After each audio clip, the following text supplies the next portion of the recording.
ជំរាបសួរពុកម៉ែបងប្អូនទាំងអស់គ្នាថ្ងៃនេះត្រឡប់មកជួបជាមួយនឹងនាងខ្ញុំម្ដងទៀតហើយថ្ងៃនេះផងដែរនាងខ្ញុំក៏មានរឿងថ្មីមួយដើម្បីយកមកចែកជូនដល់ពុកម៉ែបងប្អូនទាំងអស់គ្នាសាច់រឿងរបស់នាងខ្ញុំនៅក្នុងថ្ងៃនេះផងដែរក៏បាននិយាយតាក់ទងជាមួយនឹងក្មេងស្រីម្នាក់ដែលនាងមានឈ្មោះថា Emily តោះមកស្ដាប់ជាមួយនឹងនាងខ្ញុំ Emily គឺជាសិស្សានុសិស្សម្នាក់ដែលបានរៀននៅក្នុងថ្នាក់ទី10នាងពិតជារៀនពូកែខ្លាំងមែនទែននៅក្នុងឆមាសទី1គឺនាងបានប្រឡងជាប់លេខ2នាងពិតជាសប្បាយចិត្តនៅអ្វីដែលនាងទទួលបានខ្លាំងមែនទែនពីព្រោះថានាងពេញចិត្តនឹងសមត្ថភាពដែលនាងមានហើយនឹងលទ្ធផលដែលនាងទទួលបាន Emily ពិតជាសប្បាយចិត្តខ្លាំងមែនទែននាងក៏បានត្រឡប់ទៅផ្ទះវិញដើម្បីនិយាយប្រាប់ដល់ប៉ាម៉ាក់របស់នាងប៉ាម៉ាក់របស់នាងពួកគេគឺតែងតែឆ្លោះគ្នាជារៀងរាល់ថ្ងៃនៅពេលដែល Emily ទៅដល់ផ្ទះ Emily ពិតជាចង់ប្រាប់ប៉ាម៉ាក់របស់គេខ្លាំងមែនទែនថានាងបានប្រឡងជាប់ហើយប៉ុន្តែនៅពេលដែលនាងចូលទៅដល់ក្នុងផ្ទះនាងបានឮសំឡេងឆ្លោះគ្នារបស់ប៉ាម៉ាក់របស់នាងពិតជាមានអារម្មណ៍ថាឈឺចាប់និងមិនចង់ឮជាខ្លាំងពេលនោះបងប្រុសរបស់នាងដែលមានឈ្មោះថា John គាត់ក៏បានដើរមកជិតនាងហើយគាត់ក៏បានសួរយ៉ាងស្រទន់ទៅកាន់ប្អូនស្រីរបស់គាត់បានសួរទៅនាងថា Emily តើការប្រឡងរបស់ឯងយ៉ាងណាដែរឯងជាប់ទេឆ្នាំនេះ Emily នាងបានញញឹមយ៉ាងស្រស់ទៅកាន់បងប្រុសរបស់នាងហើយនាងបាននិយាយថាច្បាស់ណាស់ថាខ្ញុំនៅតែប្រឡងបានជាប់ហើយនឹងបានលទ្ធផលដែលល្អខ្ញុំពិតជាចង់ប្រាប់ទៅដល់ប៉ាម៉ាក់ខ្លាំងមែនទែនប៉ុន្តែប្រហែលជាមិនអាចនោះទេពីព្រោះតែពួកគាត់នឹងមិនស្ដាប់ខ្ញុំនោះទ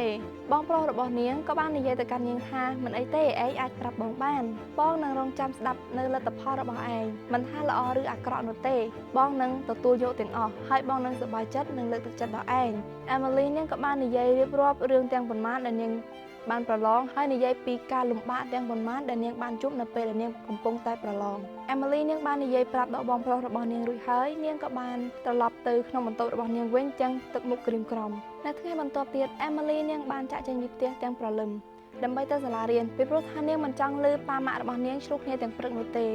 េហើយប៉ាម៉ាក់របស់នាងតែងតែឆ្លោះគ្នាគ្រប់ពេលវេលាមិនថារឿងធំឬតូចនោះទេពួកគាត់តែងតែឆ្លោះគ្នានិងតែងតែប្រើពាក្យសម្ដីអសុរោះនិងពាក្យសម្ដីដែលមិនសមរម្យឲ្យកូនទាំងពីររបស់គាត់បានឮប៉ុន្តែពិតជាល្អខ្លាំងមែនទែនពីព្រោះថា Emily និង John មិនបានយកតម្រាប់តាមប៉ាម៉ាក់របស់ពួកគេនោះទេពួកគេទាំងពីរនាក់មានសេចក្តីស្រឡាញ់ជាមួយនឹងមនុស្សជុំវិញខ្លួនជាពិសេសនោះគឺបងប្អូនរបស់គេ John គេពិតជាស្រឡាញ់ប្អូនស្រីរបស់គេខ្លាំងមែនទែនហើយគាត់តែងតែលើកទឹកចិត្តដល់ Emily ជានិច្ចនៅពេលដែល Emily បានទៅដល់ថ្នាក់រៀននាងបាននិយាយជាមួយនឹងមិត្តភ័ក្តិដ៏ជិតស្និទ្ធបំផុតរបស់នាងម្នាក់ដែលមានឈ្មោះថា Masa នាងគឺជាមិត្តភ័ក្តិម្នាក់ដែលល្អខ្លាំងមែនទែនសម្រាប់ Emily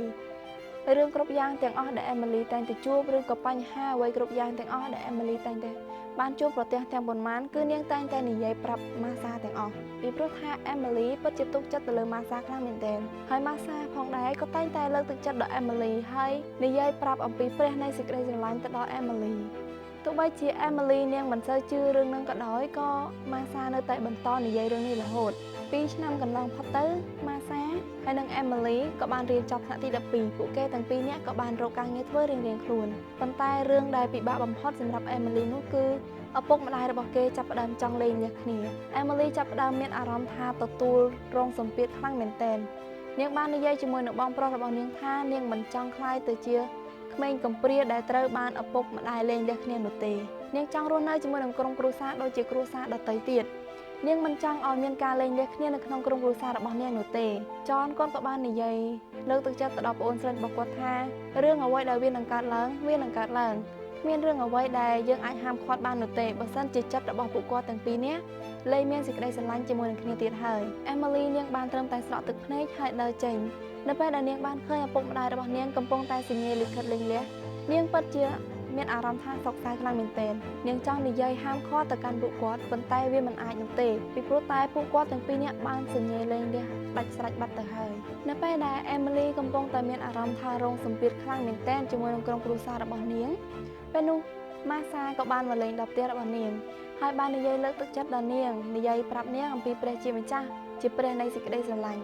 ថាទ្រង់នឹងគង់នៅជាមួយនឹងនាងគ្រប់ពេលវេលាទ្រង់នឹងផ្ដល់សេចក្តីស្រឡាញ់និងភាពកក់ក្ដៅឲ្យនាងគ្រប់ពេលវេលានៅពេលដែលនាងត្រូវការទ្រង់នឹងចាត់ព្រះវិញ្ញាណបរិសុទ្ធរបស់ទ្រង់ដើម្បីមកគង់នៅជាមួយនឹងនាងហើយធ្វើឲ្យនាងមានភាពកក់ក្ដៅនៅក្នុងចិត្តរបស់នាងចាប់តាំងពីថ្ងៃនោះមកលីម៉ានាងក៏បានចាប់ផ្ដើមបើកចិត្តទទួលថាព្រះជាម្ចាស់ពិតជាមានពិតមែនហើយនាងក៏បានចាប់ផ្ដើមទៅព្រះវិហារជាមួយនឹង Masa ជារៀងរាល់សប្ដាហ៍រួមទាំង John ដែលជាបងប្រុសរបស់នាងផងដែរ ន នៅពេលដែល Emily បានចូលទៅដល់ក្នុងព្រះវិហារគឺនាងបានដឹងថាព្រះជាម្ចាស់ពិតជាមានសេចក្តីស្រឡាញ់ពិតមែនពីព្រោះថាមនុស្សទាំងអស់ដែលនៅក្នុងព្រះវិហារសុទ្ធតែពោរពេញទៅដោយសេចក្តីស្រឡាញ់និងស្នាមញញឹម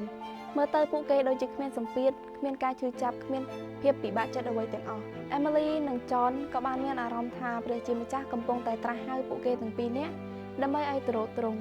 នៅពេលដែលពួកគេកំពុងតែឈឺចាប់បំផុតហើយនឹងរោគសម្ពាធបំផុតហើយសាច់រឿងមួយនេះផងដែរក៏ចង់បង្រៀនយើងទាំងអស់គ្នាថានៅពេលដែលយើងមានសម្ពាធមានការឈឺចាប់មិនសប្បាយចិត្តឬក៏មានបញ្ហាផ្សេងទៀតនៅក្នុងជីវិតរបស់យើងគួរតែទៅរកព្រះជាម្ចាស់មិនមែនសំងំនៅតែម្នាក់ឯងនៅក្នុងបន្ទប់ដ៏ងងឹតហើយនឹងគិតច្រើននោះទេព្រះជាម្ចាស់នឹងគង់នៅជាមួយនឹងយើងចាត់ព្រះវិញ្ញាណបរិសុទ្ធរបស់ទ្រង់ដើម្បីមកគង់នៅជាមួយយើងទាំងអស់គ្នាហើយទ្រង់នឹងតាមការពារនិងផ្ដល់ភាពកក់ក្ដៅជាពិសេសនោះទ្រង់នឹងផ្ដល់សេចក្តីស្រឡាញ់ឲ្យយើងទាំងអស់គ្នាមិនថាយើងធ្វើខុសឬក៏យើងធ្វើត្រូវឬក៏យើងកំពុងតែមានបញ្ហាមានសម្ពាធខ្លាំងប៉ុណ្ណាក៏ដោយមិនថាគ្រួសាររបស់យើងមានបញ្ហាឬក៏សម័យខ្លួនយើងក៏មានបញ្ហានោះទេព្រះជាម្ចាស់នឹងគង់នៅជាមួយនឹងយើងនិងប្រទានសេចក្តីស្រឡាញ់ហើយនឹងភាពកក់ក្ដៅដល់យើងជានិច្ចហើយនៅក្នុងសេចក្តីមួយនេះផងដែរក៏មានចំណងជើងថាសម្ពាធគ្រួសារជាចុងក្រោយនេះខ្ញុំសូមអរគុណសូមព្រះប្រទានពរ